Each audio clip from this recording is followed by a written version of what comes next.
After my father-in-law's funeral, my husband inherited a hefty $60 million and immediately evicted me from our home. The next day, he called me in a panic, and I was left stunned. After my kind father-in-law passed away, I was still grieving when my husband came to me and casually dropped the news that he wanted a divorce. It turns out he was only showing his true colors after getting his hands on the $60 million inheritance from his father. He saw me as nothing more than an ATM, just waiting for Dad to pass away so he could live a lavish life without having to work. I had seen glimpses of his true nature before, but I never realized he was this awful. Before I knew it, I was clenching my fists, angry at myself for being fooled into this marriage. I could accept being deceived, but I couldn't stand him speaking badly about my kind father-in-law. "Fine," I said. "Hand me those divorce papers." I snatched the papers from my husband, signed them quickly, and threw them back at him. "All right, the rest is up to you," I told him. "Yeah, leave it to me," he replied smugly. He offered to send my belongings, and I walked past him out of the living room and left the house. I knew my husband would regret divorcing me. Sure enough, he called me later, panicking when I explained that the $60 million was just a fantasy. "My name is Mary. I'm 45 years old, and I work in sales. My husband John is also 45, and he used to work in sales but now stays at home. There's a story behind him becoming a homemaker, but to explain that, I should start with my first husband. This is my second marriage. My first husband died in a work accident 5 years ago, leaving me a widow. Between life insurance and severance pay, I received about $60,000. Since my first marriage happened later in my 30s, we didn't have any children. I inherited the money along with my ex-in-laws, but they told me, "We're almost 82 years old and don't have much time left, so we don't need it." I couldn't accept that and decided to give the money to my ex-brother-in-law and his wife, who are living with my ex-in-laws.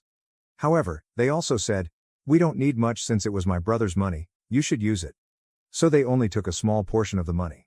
In the end, after paying a significant amount in inheritance taxes, most of the money ended up with me. Combined with our savings and the fact that I had a job, I became fairly well off by the age of 41. But even with all that, sitting alone at home and looking at the numbers in my bank account, I felt empty. When I came home from work, no one was there, and no one ever would be. The bed beside me stayed perfectly made, just as it was before I went to sleep. The worst part was when I accidentally made breakfast for two. As I took a bite of the second piece of toast, I thought, this must be what it feels like to have a hole in your heart. I really wanted to take some time off, but I had to keep working, so I went back to my job with this emptiness inside me, constantly feeling a sense of void. I desperately wanted someone, anyone to listen to me, and that someone turned out to be my current husband. When I told him about my husband passing away and how I had to take some time off because of it, he said, "I'm sorry for any inconvenience." I quickly replied, No, it was no inconvenience at all. Besides, your husband was a lucky man to have someone who cared for him so much. I'm sure he was very happy." He then shared a bit about himself, saying, "As for me, I'm terrible at relationships. Even when I do date someone, I get dumped quickly. I know it's because of my careless personality, but it seems hard to change who you are." My husband and I were business acquaintances before we got to know each other better. I knew he was a cheerful person, so when I visited his company, I ended up telling him everything. Normally, anyone would find such a dark and heavy story off-putting, but he listened quietly and then cheered me up with some light-hearted jokes. His words and smile seemed to fill a bit of the hole in my heart. He continued to listen to my stories, and we started meeting outside of work. One day, while we were talking, I accidentally dropped a receipt and he jokingly said, "Wow, my wallet is twice as thick with coins. You dropped a receipt." We both laughed. I need to organize it, but it's such a hassle. When he tried to pay at a store, receipts started falling out as he pulled out some cash. I picked up the receipts and handed them back to him, and he stuffed them back into his wallet, complaining about the coins. It seemed like the receipts were also making his wallet bulky. "You're like a kid," I teased. "What? I'm 45, you know," he replied. Just as he said, he was a bit careless, but watching him, I felt the hole in my heart slowly start to close. We kept meeting privately, and a year later, he told me he had feelings for me. It had only been a year since my previous husband passed away, so I was torn. But I felt like my late husband was telling me, don't stay stuck, move forward. So I decided to start dating John. People around us had their opinions, but making that important decision helped me begin to heal. However, just a month later, John gave me an even bigger concern and asked me to make an incredibly important decision. Shouldn't we get married? Given our age, it's better to decide sooner rather than later. This time, I couldn't hear my late husband's voice guiding me. It felt like he was telling me to trust my own intuition and keep moving forward. So I decided to marry John. Okay, let's get married, I said, surprising even myself with how quickly I made that decision. It was likely John's personality rubbing off on me. I started to think that a bit of carelessness wasn't so bad if it made me more positive. At the same time, I learned from John that too much carelessness could be problematic. Wait, live with your dad? I asked. Yeah, just recently he got sick and needs help with daily living. He kept working past 73, thinking he was still young, and now this happened. What about your mom? Is she helping him? Huh? Didn't I mention it? My mom's not around. My parents divorced when I was young, and I haven't seen her since. This is the first I'm hearing of it. Sorry. Don't be mad, but it's a heavy topic to bring up when we weren't sure about getting married yet, right? I figured I'd tell you later. Even if you put off talking about living together, you could have told me about your parents. I would have known that living together might be an option. Well, let's not sweat the small stuff. Just meet my dad and then decide if you're okay with living together. And if I say I can't live with him, we'll figure it out then, John said with a smile. But I couldn't smile back. I'm not planning to say I don't want to marry you just because I don't want to live together. I just wish he had told me the important things earlier. I thought being careless wasn't so bad, but now I see it's not a good thing after all. In the end, I agreed to meet his father, as John suggested. Then I began to understand what he meant by small stuff. Your house is pretty big, I said. Just a bit. It's just me and Dad, so we have some extra rooms. If you move in, you can use any of the spare rooms, John replied. I was about to meet his dad for the first time, so I was a little nervous. Ignoring my feelings, John opened the gate and walked towards the front door. His house was 3 stories high, slightly bigger than the neighboring houses. Living there with just the two of them seemed quite luxurious. That's what I thought, but John seemed dissatisfied. Dad's so stingy, he should have built a bigger house, he muttered to himself. But I was too nervous about meeting his dad to confirm what he said. Dad, I brought her, John said. Nice to meet you, I said. Sorry to greet you from bed, it's been hard to move lately, his dad replied. Please don't strain yourself, I said. John's father propped himself up with John's help. He wasn't bedridden, and it seemed he could get up and walk slowly with a bit of help, so he could manage with some assistance. Despite his physical issues, his father seemed sharper than I expected. So, Mary, you're in sales for office equipment. With the move to paperless offices, selling the hardware must be getting tougher, right? His dad asked. Yes, industry-wide equipment sales have been declining for about 11 years, so everyone is focusing on new services or business expansion, I replied. Considering that the domestic market for the equipment is almost saturated, you need to look at countries where there's still demand for new services. IT integration might be the way to go. I think there's something called MPS, right? He said. I completely forgot I was talking to my future father-in-law. The conversation flowed so naturally into work talk that I switched to work mode. His father didn't push too hard on the marriage topic either. He was probably being considerate of my feelings. After just a few minutes of talking, I found myself respecting him. I started to understand why John called living together small stuff. He probably knew I wouldn't oppose living with his dad. About 30 minutes into our conversation, his father said, My back's starting to hurt. Sorry to cut this short, Mary, but I need to rest. Please take care of John. He's quite a chatterbox. Sure, I will, I replied. Is sure the right response? His father seemed to cut the conversation short to avoid burdening me. I wanted to talk more, but I didn't want to tire him out. Feeling a bit disappointed, I left with John. On the way back, John told me more about his dad. Dad's a serial entrepreneur, John said. A serial what? I asked. A serial entrepreneur. He starts companies, grows them, then sells them. He's done it multiple times, John explained. You can just buy and sell companies like that? I was surprised. Well, yeah. Selling one company involves millions of dollars. Starting and growing a company also needs a lot of money, so the sale isn't all profit.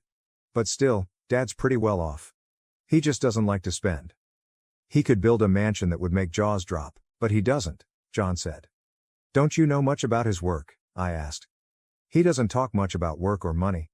He never hired me for his companies or taught me how to make money. Living at home is the only way he spoils me. If he's got so much money, he could spoil me a little more, don't you think? John replied. Your dad probably has his reasons, I said. It seemed his father was quite an impressive person. It made sense that John might feel overshadowed by him, given how incredible his father is. John probably got compared to him a lot, so it's understandable that he'd have some complaints. By the way, why did your mom leave? Your dad seems so kind. It's hard to imagine their marriage not working out, I asked. Mom spent a lot and wanted an easy life. After the divorce, people only came after Dad's money, so he decided never to marry again. He focused on work instead. With that much money, he could have spent a bit, don't you think? John answered.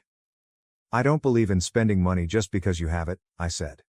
From what John told me, it seemed his mom relied on his father's money, so I couldn't agree with John on this point. But I think his words came from feeling inadequate compared to his father. Later, I talked with John about living with his father. His father currently relies on John for help and also gets assistance from a home helper when John is at work. I thought my husband and I would continue working while getting help from a home assistant to take care of my father-in-law. However, John surprised me with a different idea. I want to quit my job and take care of Dad, John said. What? Quit your job? I was shocked. Dad's such an incredible person, right? I feel like I haven't done anything for him all this time, so from now on, I want to support him without relying on a caregiver. I'll be like a homemaker, John explained. I'll take care of the house too, John said. Are you sure you won't regret quitting your job? I asked. I'd regret not doing anything for Dad more. I can go back to work after he's gone, he replied with a small smile. That joke isn't funny, I said, feeling worried. I thought my husband might resent his father, but it turned out that wasn't the case. Despite everything, he really cared for his dad. If you're going to be a homemaker, you better handle the housework properly, I warned. Leave it to me, John said, puffing out his chest confidently. Since my father-in-law would cover his own expenses and my income would be enough for the two of us, I decided to leave the housework to my husband. When we got married and started living together, everything went as planned. I worked, and John took care of the house. He managed the chores, handled the finances, and supported his dad. When I tried to help, he would say, "You're tired from work, I'll handle the house stuff, you rest." My father-in-law remained kind and shared many valuable stories with me. Our second marriage was going well, however, I noticed that my father-in-law would sometimes frown when he saw John doing housework. A month after we started living together, John began slacking off with the house chores. "You're sleeping on the couch again, you've been there all day, haven't you?" I asked. "No way. I went to the fridge when I was thirsty and to the bathroom too," John said, trying to defend himself. "That's not what I mean. What about dinner? Did you go grocery shopping?" I asked. "Dinner's ready, don't worry," he replied. I glanced at the kitchen, but there was no sign of any cooking. All I saw was an empty container on the dining table. It was clear he had been lazy all day. From this, I realized what John meant by "dinner's ready." Perfect timing. The intercom rang, and John grabbed his wallet and headed to the door. I was too stunned to say anything. John had only handled the housework diligently for the first 3 weeks. After that, he gradually stopped doing anything, and I ended up cooking, cleaning, and doing the laundry. It's typical for someone with a careless personality to start strong and then quickly slack off. Caught up in the excitement of getting married, I hadn't foreseen this.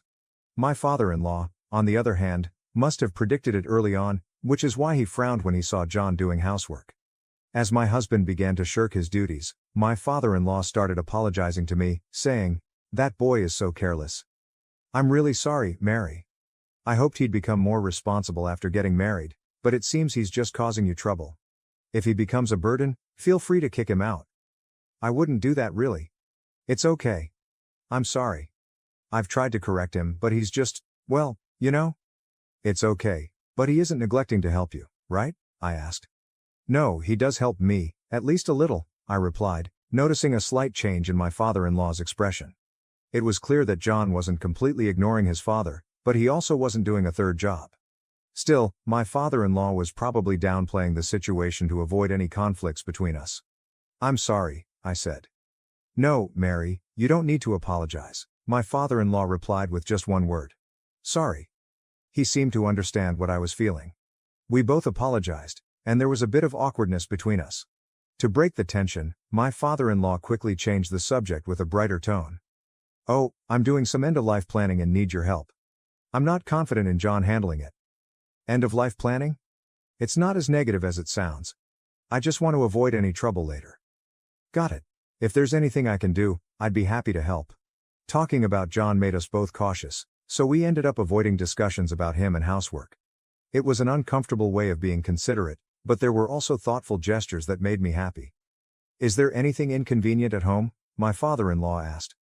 Not really, but the bathroom could use some fixing.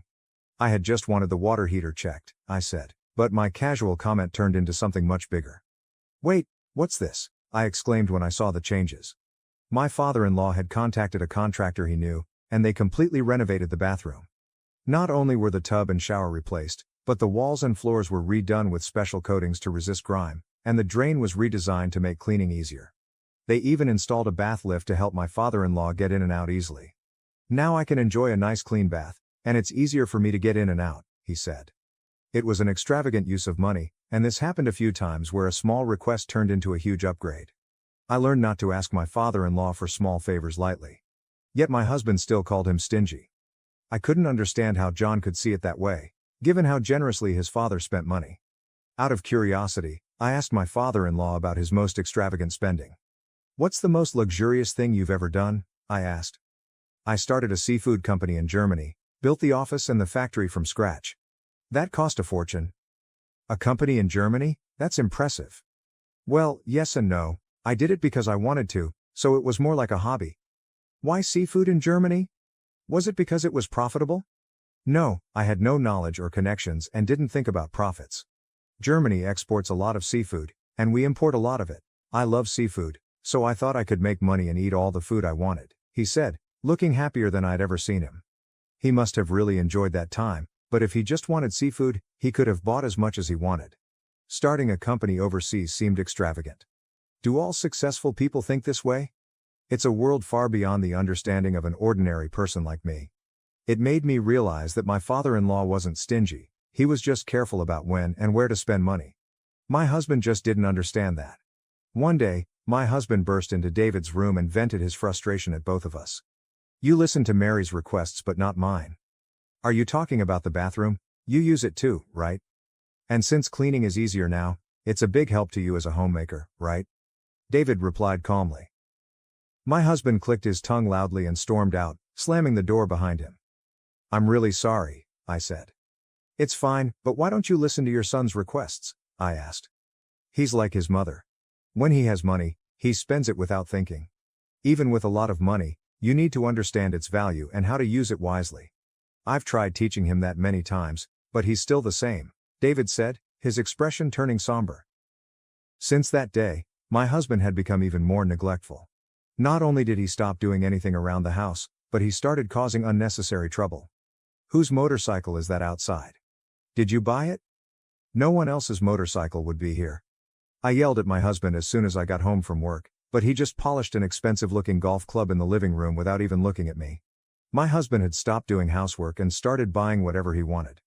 I wouldn't complain if he was spending his own money, but he was using my bank account without permission. You get your requests granted by Dad. Let me have a bit of luxury too, he said, trying to justify his actions. He had been diligent as a homemaker at first, and I hadn't seen this lazy side of him before we got married. It seemed he had been hiding his true self before marriage. I was completely fooled. When we got married, I told my husband, if my salary isn't enough for our living expenses, feel free to use the money in my account. I took back my bank book so he couldn't use the money without my permission. When I checked it, I saw he had spent around $50,000 in just 3 weeks. It was an expensive lesson that I couldn't trust him. Naturally, I thought about divorcing him, but I didn't want to leave my father-in-law in his care, so I erased divorce from my list of options. My husband seemed to sense that I wouldn't divorce him and became even more arrogant. Hey, can't you come home earlier? I've been waiting for dinner all this time, he complained, treating the living room sofa like his personal nest and hardly moving from there. Of course, he did no housework at all. What does being a homemaker mean? I was starting to lose my understanding of it. He had said he didn't want to rely on a home assistant and wanted to be a good son, but he ended up hiring a caregiver again. Honestly, this made me feel better, knowing my father-in-law wasn't left to my lazy husband. I decided to avoid my husband as much as possible, thinking, let sleeping dogs lie. With this mindset, the year flew by quickly. Then a significant event happened for both me and my husband. Thank you for everything. My father-in-law passed away just before turning 81. The time I spent with him was short but incredibly meaningful to me. It felt like we had spent 11 years together. Even after the funeral, I couldn't pull myself together and felt a deep void in my heart. As I sat in the living room, lost in emptiness, my husband walked in with a cheerful expression. "Hey, let's get divorced." "What?" That single word snapped me out of my daze. He was waving the divorce papers in my face. It wasn't a misunderstanding or a joke. I found Dad's bank account. Guess how much is in it? Nearly $60 million. So this money is all mine. You're no longer needed, ATM. When Dad collapsed a year ago, I didn't want to deal with taking care of him, so I looked for a wife. "I see, so that's why you were in such a hurry to get married." "That's part of it, but then I changed my strategy." "You inherited money from your late husband, right?" "You never talked about it, but I figured his retirement and insurance would be substantial. I took care of Dad while you acted as the ATM until he passed away. It was easier than working. Now that Dad's gone, I'm set for a lavish life with his inheritance." "Do you think you can get away with this?" I asked, feeling the anger rising. "Of course. I'm his son, so it's only natural I inherit his wealth. He worked until he collapsed, and I thought he'd live until 87, but he died sooner than expected, so I'm lucky," he replied smugly. I realized I was clenching my fists. It was my fault for being tricked into marrying him, and I could accept that, but I couldn't forgive him for speaking so badly about my kind father-in-law. I was ready to punch him, not caring about the trouble it might cause later, but then I felt like I heard my father-in-law's voice saying, "Stay calm." Right, there was no need to do anything rash. "Are you sure about this?" "All right, give me the divorce papers," I said. I snatched the papers from my husband, signed them on the spot, and handed them back.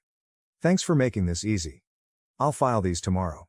You can take all our savings. I've got $60 million, so take as much of that petty cash as you want," he said, clearly gloating. "Okay then.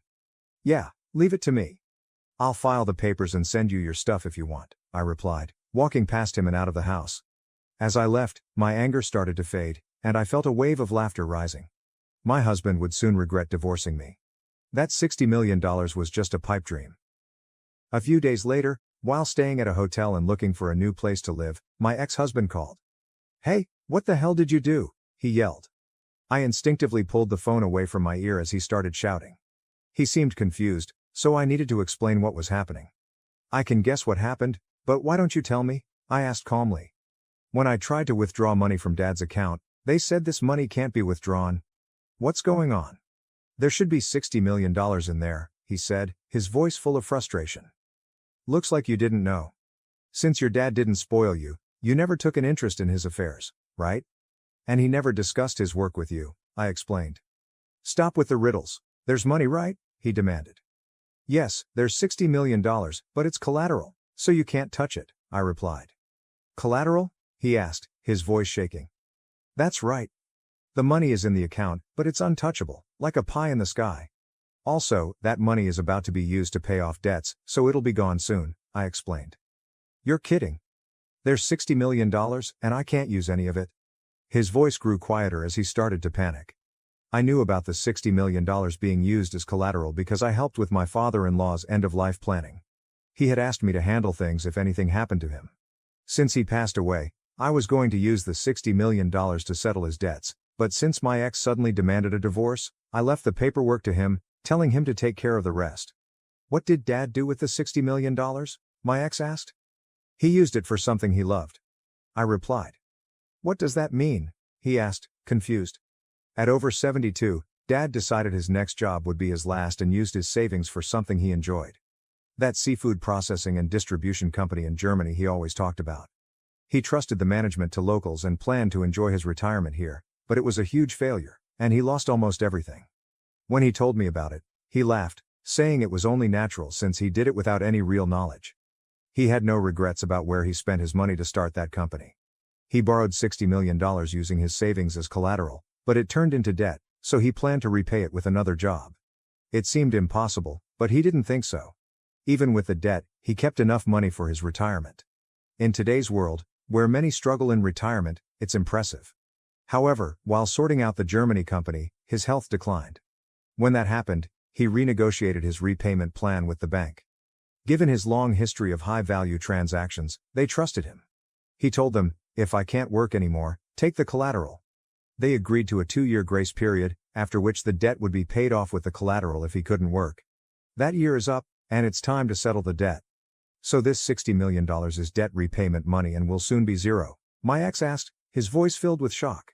Exactly? Didn't you find another bank account? There should be one for living expenses. Yeah, I found one with $80,000 in it. That's money you can use freely. It's your inheritance. $60 million turned into $80,000? Why didn't he prepare more for his retirement? My ex wondered, clearly surprised. I was surprised by the $80,000 too, but knowing him, he probably planned to add more if needed. He seemed capable of anything, and it looks like you haven't checked the will yet. Will Dad told me he'd leave me about 20%, my ex said. We're divorcing, so you could contest it as infringing on your rightful inheritance, but I'd like to honor his wishes. I hope you'll agree to the 20%, I said, noticing he was breathing heavily. He thought he'd get $60 million, but the amount kept shrinking, and now he was panicking. Why did he waste so much money? He could have bought anything with $60 million, my ex yelled, frustrated. Yelling at me won't change anything. He was happiest when he talked about that time, so he had no regrets. It was his money, and he used it. He planned to repay the debt himself, so no one can complain. You just jumped to conclusions and got ahead of yourself, I replied. Why are you so panicked? I asked. The truth is, I thought I'd get $60 million, so I spent all my own money. My account is empty, he admitted. What? Seriously? I was shocked. My ex-husband had been spending money he didn't even have yet. Now that we were divorced, he couldn't rely on my savings anymore, and he was currently unemployed. I finally understood why he was so panicked. Still, you have a roof over your head and a house, so you can rebuild your life, right? I suggested. I am almost 54, unemployed, and have only a little savings. What's going to happen to me? Please help me, he pleaded. You have savings and a job, don't you? Why should I help an ex-husband? You're suffering the consequences of your own actions, I said firmly. Please, let's pretend the divorce never happened, he begged, but I ignored his pleas and hung up the phone. Having a careless personality is definitely not a good thing. With that thought, I went back to looking at property listings. Surprisingly, my ex-husband did follow through with the will and gave me $40,000 for my father-in-law's inheritance. That made up for the money he had taken from me. He probably thought it was too much trouble to fuss over $40,000 after dealing with the $60 million situation. He also apparently started working in sales again, but he didn't seem to be taking it seriously. The shock of not getting the $60 million affected his motivation, leading to frequent mistakes.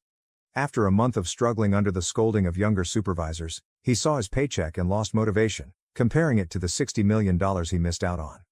He quit after just a month and is now a part-time worker, barely making enough to get by. But with that, his savings of $60,000 won't increase. In fact, it'll probably decrease. I wonder if he's thinking about his retirement. Well, whatever trouble he gets into now is not my concern. There's no ATM for him anymore. He'll have to work hard. I rented a small condo and started living on my own. I put the $40,000 from my father-in-law into my bank account. I consider it a kind of talisman, so I don't plan on spending it. Seeing it in the account feels like I'm carrying a bit of my father-in-law's work spirit with me, which motivates me. Today, I'll draw strength from him and do my best at work.